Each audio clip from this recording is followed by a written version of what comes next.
Bismillahirrahmanirrahim. Assalamualaikum warahmatullahi wabarakatuh. Selamat datang di channel Pak Irul, channel pembelajaran yang menyenangkan. Pada kesempatan kali ini kita akan mempelajari tentang surah At-Takasur. Adapun tujuan pembelajaran kita pada kali ini yaitu peserta didik dapat memahami isi kandungan surah At-Takasur dengan baik dan dapat mengamalkannya dalam kehidupan sehari-hari. Oke adik-adik, sebelum kita memulai video pembelajaran kita kali ini, alangkah indahnya kalau seandainya kita awali dengan sama-sama membaca Al-Basmalah. Bismillahirrahmanirrahim. Surah At-Takasur merupakan surah ke-102 dari total 114 surah dalam Al-Quran dan tergolong dalam juz 30 yang dikenal sebagai juz amma. Surah ini mengandung 8 ayat dan termasuk dalam kategori surah Makkiyah, yakni surah yang diturunkan di kota Mekah sebelum Nabi Muhammad SAW hijrah ke Madinah. Kedudukan surah At-Takasur dalam susunan Al-Quran mengikuti surah Al-Kautsar.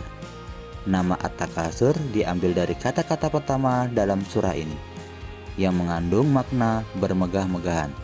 Ini membawa kita lebih dalam memahami pesan yang terkandung dalam surah At-Takasur. Sekarang mari kita lihat dan dengarkan bacaan surah At-Takasur. Bismillahirrahmanirrahim. Alhaakumut takatsur hatta zurtumul maqabir. Kalla sawfa ta'lamun. Thumma kalla sawfa ta'lamun. Kalla law ta'lamuna ilmal yaqin. La tarawunnal jahim. Thumma la tarawunnaha 'ainal yaqin. Thumma la tus'alunna yawma idzin 'anin na'im. Oke adik-adik, sekarang saatnya kita menerjemahkan surah At-Takasur. Ayat pertama, bermegah-megahan telah melalaikan kamu. Ayat kedua, sampai kamu masuk ke dalam kubur. Terjemahan ayat ketiga, sekali-kali tidak, kelak kamu akan mengetahui akibat perbuatanmu itu. Ayat keempat, kemudian sekali-kali tidak, kelak kamu akan mengetahui. Ayat kelima, sekali-kali tidak, sekiranya kamu mengetahui dengan pasti. Ayat keenam, niscaya kamu benar-benar akan melihat neraka jahim. Ayat ketujuh, kemudian kamu benar-benar akan melihatnya dengan mata kepala sendiri. Ayat ke-8, kemudian kamu benar-benar akan ditanya pada hari itu tentang kenikmatan yang megah di dunia itu. Dalam video pembelajaran kali ini, kita akan memahami surah At-Takasur dan pesan penting yang terkandung di dalamnya. Surah ini memberikan kita wawasan tentang perang kesombongan dan pentingnya menjaga keseimbangan antara dunia dan akhirat. Ayat pertama surah At-Takasur mengatakan, bermegah-megahan telah melalaikan kamu. Ini mengingatkan kita tentang kesombongan dan kecenderungan manusia untuk bersaing dalam hal dunia dan kekayaan. Surah ini menceritakan dua suku, Bani Haritsah dan Bani Harits, yang terjerat dalam perang kesombongan. Mereka berlomba-lomba menunjukkan kekayaan dan keturunan mereka. Surah At-Takasur adalah teguran keras kepada mereka yang terlalu terjebak dalam dunia material dan kesombongan. Kadang-kadang kita baru menyadari kesalahan kita saat mendekati ajal. Suatu saat, suku-suku ini bahkan mengajak satu sama lainnya untuk mengunjungi kuburan. Mereka berpikir Ini adalah cara untuk merayakan kepahlawanan kelompok mereka yang sudah meninggal. Surah At-Takasur memberikan kita pelajaran berharga tentang menghindari kesombongan, bermegah-megahan, dan fokus berlebihan pada urusan dunia. Keseimbangan antara dunia dan akhirat adalah pesan penting dalam Islam. Surah ini mengingatkan kita untuk menjaga keseimbangan ini. Kita harus ingat bahwa tujuan utama hidup kita adalah beribadah kepada Allah.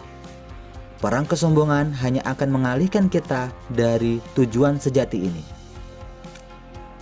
Pada hari kiamat, setiap manusia akan diminta pertanggungjawaban atas segala kenikmatan yang pernah mereka nikmati dengan berlebihan di dunia. Kita bisa mengambil hikmah berharga dari surah At-Takasur. Hindari kesombongan, cari keseimbangan, dan selalu ingat akhirat. Terima kasih telah menonton video pembelajaran ini. Semoga surah At-Takasur memberikan kita wawasan yang dalam tentang bagaimana hidup dengan bijak. Selalu ingatkan diri kita untuk selalu menjaga keseimbangan antara dunia dan akhirat. Semoga video ini bermanfaat untuk kita semua. Wassalamualaikum warahmatullahi wabarakatuh.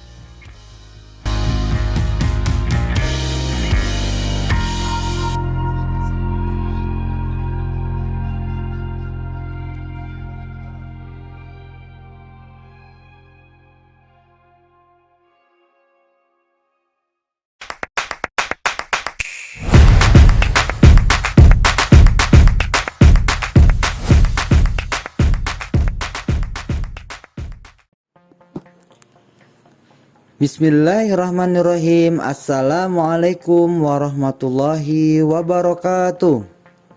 Selamat datang di channel Pak Irul, channel pembelajaran yang menyenangkan. Adik-adik, di sini kita akan menjelajahi keindahan hukum bacaan dalam Al-Quran dengan cara yang seru dan menyenangkan. Pada video kali ini, kita akan mempelajari hukum bacaan izhar. Namun, sebelum kita mulai, ayo kita bersama-sama mengucapkan basmalah dengan penuh semangat. Bismillahirrahmanirrahim. Tujuan pembelajaran kita hari ini adalah diharapkan peserta didik dapat memahami hukum bacaan izhar halki dengan baik. Mari bersiap-siap untuk pengalaman belajar yang menyenangkan. Segera kita lanjutkan dengan video pembelajaran kita.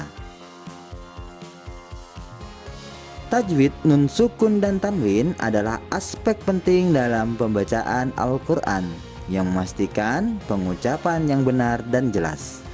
Terdapat 4 hukum bacaan nun sukun dan tanwin. Dan pada kesempatan ini kita akan fokus pada hukum pertama, yaitu izhar halki. Izhar halki berarti membuat suara kamu terdengar jelas dan jernih. Apakah kalian tahu kenapa ini disebut sebagai izhar halki? Karena ketika kita membaca huruf izhar, suaranya keluar dari dalam kerongkongan kita. Ini dia huruf-huruf izhar halki. Jika kita menemui nun sukun atau tanwin yang bertemu dengan salah satu huruf izhar, maka kita harus membacanya dengan suara yang jelas tanpa dengung. Untuk lebih memahami, mari kita lihat contoh-contoh dalam Al-Quran. Kalian akan melihat bahwa ketika nun sukun atau tanwin bertemu dengan huruf izhar, suaranya terdengar jelas. Ketika nun sukun bertemu dengan huruf ha, wa tanhituna. Ketika nun sukun bertemu dengan huruf kha, wal munkhaniqatu. Ketika nun sukun bertemu dengan ain, an'amta. Untuk contoh selanjutnya, ketika tanwin bertemu dengan huruf alif, walahum azabun alimun. Selanjutnya, tanwin bertemu dengan huruf ha. jurufin harin. Selanjutnya tanwin bertemu dengan huruf ghain. Afuwan ghafuran. Sekarang giliran kalian. Coba membaca contoh-contoh ini dengan benar. Pastikan suara kalian jelas ya.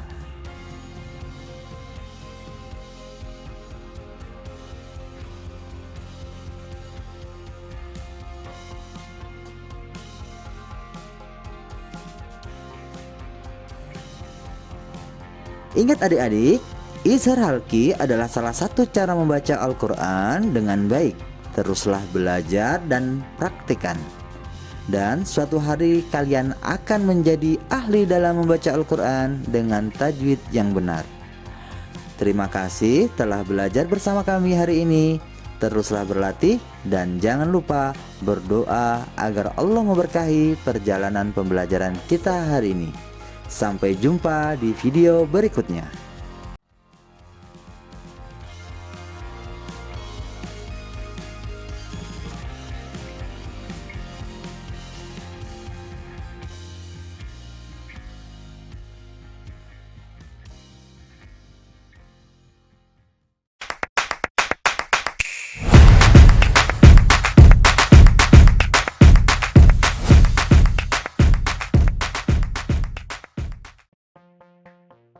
Bismillahirrahmanirrahim. Assalamualaikum warahmatullahi wabarakatuh. Selamat datang adik-adik. Di video ini kita akan mempelajari tentang pentingnya niat yang tulus dalam agama Islam. Sebelum kita mulai, mari kita pahami dulu apa itu niat dalam Islam. Niat adalah niat dari dalam hati kita yang sangat penting, terutama ketika kita beribadah kepada Allah. Rasulullah Shallallahu Alaihi Wasallam bersabda, Qala Rasulullah sallallahu alaihi wasallam, innamal a'malu binniyati wa innama likulli imri'in ma nawa. Faman kanat hijratuhu ila dunya yusibuha aw ila imra'atin yankihuha fahijratuhu ila ma hajara ilaihi. Rawahu Bukhari. Terjemahan hadis tersebut adalah Rasulullah Shallallahu Alaihi Wasallam bersabda, sesungguhnya sah atau tidaknya suatu amal bergantung kepada niatnya, dan yang dianggap amal setiap orang adalah apa yang ia niatkan. Maka barang siapa yang hijrahnya itu karena Allah dan Rasulnya, maka itu pun hijrahnya karena Allah dan Rasulnya. Dan barang siapa yang hijrahnya itu untuk harta dunia yang hendak diperolehnya, ataupun untuk seorang wanita yang hendak dinikahinya, maka hijrahnya pun kepada sesuatu apa yang dimaksud dalam hijrahnya itu. Hadis riwayat Bukhari. Sesungguhnya sah atau tidaknya suatu amal bergantung pada niatnya. Sekarang mari kita pahami apa yang dimaksud dengan hadis ini. Di zaman Rasulullah Shallallahu Alaihi Wasallam ada seorang sahabat yang ingin hijrah ke Madinah. Namun niat awalnya bukan karena Allah. Apakah ia akan mendapatkan pahala? Jadi apa yang bisa kita pelajari dari hadis ini? Niat adalah apa yang ada di dalam hati kita sebelum melakukan sesuatu. Kita harus tulus dan ikhlas dalam setiap tindakan kita. Ingatlah, Allah Maha mengetahui apa yang ada di dalam hati kita. Kita tidak bisa menyembunyikan niat kita darinya. Oleh karena itu, mari jaga niat kita agar selalu tulus. Selain itu, kita harus selalu memiliki niat yang tulus untuk akhirat, bukan hanya untuk urusan dunia. Ini membuat setiap tindakan kita lebih berharga di mata Allah. Jadi adik-adik, pentingnya niat yang tulus dalam Islam sangat besar. Semua yang kita lakukan harus untuk mencari keridhaan Allah.